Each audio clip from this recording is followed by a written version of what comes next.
Hello guys, in this video I'm going to show you how to set your frame rate to 50 on your Insta360 Go camera. So to do that, it's pretty simple. You just have to hold your camera like this and tap on this icon right here. And then this menu is going to appear where you can set both your resolution and your frame rate. And one thing that you should keep in mind is the fact that the 50 FPS rate is only available at 1440p or below. In 2.7K, it is not going to appear since the camera doesn't have the capacity to shoot in such high resolution and such high frame rate in the same time.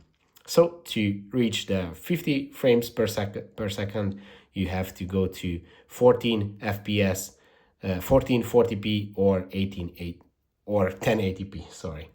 So yeah, if this video was helpful for you, please consider sending a super thanks donation and see you in the next one.